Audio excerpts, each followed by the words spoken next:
Well, hey everyone out there, welcome back to the channel. It's Chris here from JMNC GAMES, and today we are taking a trip back to the 80s and learning Pac-Man, the board game. I love this little thing. It's very, very cool. It's for 2 to 5 players. It's a very simple, easy game. You're trying to get around the board and score as many points as possible when it's your turn to be the Pac-Man.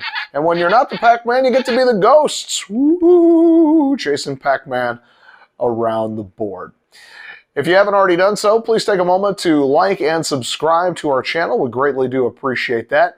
And if you feel so inclined, if the video helps you in any way, you can head on over to Buy Me a Coffee and you can support the channel directly. Now let's dive in and take a look at what's inside the box. There is the game board, which comes in 5 parts. 1 Pac-Man pawn, 4 ghost pawns, Blinky, Pinky, Inky, and Clyde, 40 ghost cards, 16 blue ghost tokens, 4 ghost eyes tokens, 4 power pellet tokens, 4 score pieces, 3 Pac-Man life tokens, 3 yellow Pac-Man dice, 3 fruit tokens, the score pad, and the yellow pegs. Place all of the yellow pegs into the board. Then pop them into the up position from the bottom of the board. Now put the board together. The board is a little tricky in putting together as some pieces only slide into place in one direction. If this is your first time playing, you will need to place the additional stickers onto the board in these locations. Once the board is together, take the 4 power pellets and place them power pellet side up in the 4 corners of the board. Take the Pac-Man and place him in the start position. Take the 4 ghosts and place them on their corresponding image in the center of the board. Take all of the remaining tokens and place them to the side of the board so that all players can reach. Take the cards and separate them based on their level. The level 2 cards can be placed back into the box, unless you are playing arcade mode or starting on level 2. The level 1 cards are shuffled and placed face down next to the board. Now roll to see who goes first. Each player will have a turn to be the Pac-Man. The other players will control the ghosts. If it is a 2-player game, 1 player controls all of the ghosts. In a 3-player game, 2 players control 2 ghosts each. And in a 4-player game, 1 player controls 2 ghosts, and 2 players control 1 ghost each. Whichever ghost a player controls, they should have their ghost eyes in front of them. The gameplay consists of a player who is Pac-Man trying to get around the board and collect as many pellets as they can while the ghosts work together to try and capture Pac-Man. When a player's turn ends as Pac-Man, you reset the board, and the next player becomes Pac-Man until all players have had a turn. In the end, all players add up their scores, and whoever had the highest score is the winner of the game. So when you are the Pac-Man, you roll the 3 dice. You add up their value and move that number of spaces in the maze. Each yellow peg, power pellet, and grayed out circle on the maze is considered 1 space. Pac-Man may move forward, backwards, up, and down through the maze. He may move back and forth multiple times between spaces if he wishes. He just needs to move the total number of spaces rolled. If he lands on a ghost, Pac-Man's game is over. Unless he's eaten a power pellet. More on power pellets in just a moment. As Pac-Man moves over a Pac dot in its up position, the player must press down on that peg flat. This signifies that Pac-Man has collected that Pac dot. Once you have completed your move, it is now time for the ghosts to move. The ghost players flip over the top card of the deck. Each card shows the order in which the ghosts will move and how many spaces each ghost will move on that turn. Ghosts may move forward, backwards, up, and down, but must move in a continuous direction. Ghosts may not suddenly go in reverse back to the last space that it just came from. Ghosts may collaborate and discuss their moves, but once a ghost's pawn is moved, its turn is over. If a fruit card is drawn, then place the fruit token on Pac-Man's start space. Pac-Man may eat this for bonus points. Then draw another ghost card for the ghost's turn. When placing the fruit, always place the cherries token first. When this is eaten, you then place the strawberry token the next time a fruit card is overturned. Then when that is eaten, you place the orange token when the next fruit card is turned. Each fruit increases in value.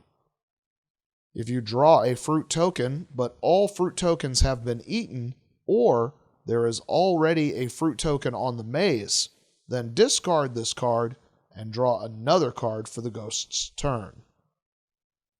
Play continues until either Pac-Man collects all of the Pac dots on the board and completes the level, or is caught by a ghost.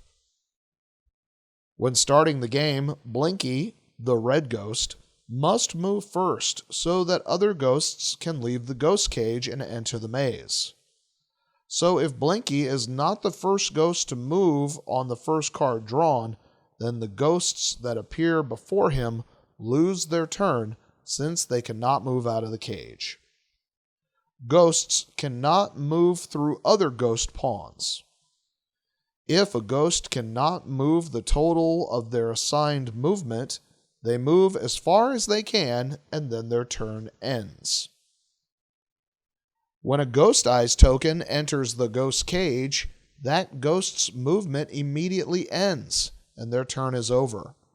The Ghost Eyes token is then replaced by the ghost pawn and then waits in the ghost cage until their next turn.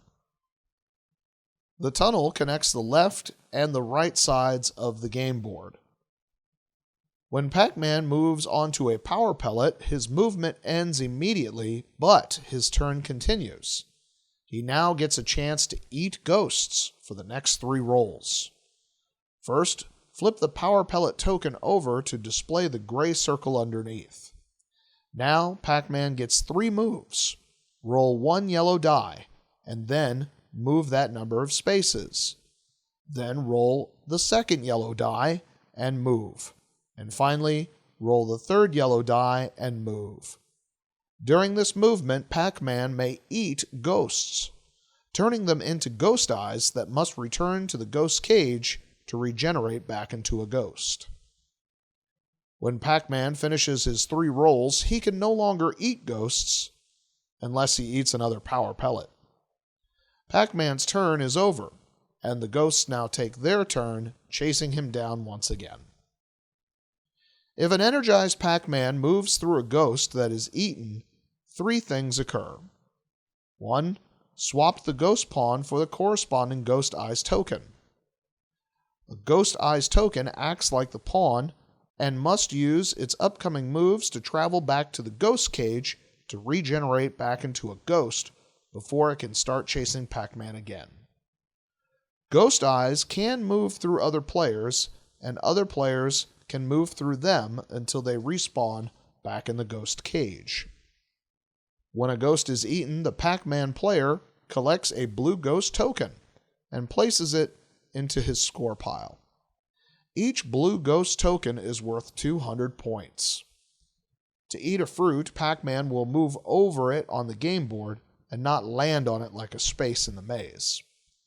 Cherries are worth 100 points, strawberries are worth 200 points, and the peach is worth 500 points. When Pac-Man completes one of the quadrants on the board, they collect the corresponding point token, which is worth 800 points. You may, if you wish, also score the individual dots collected during the game.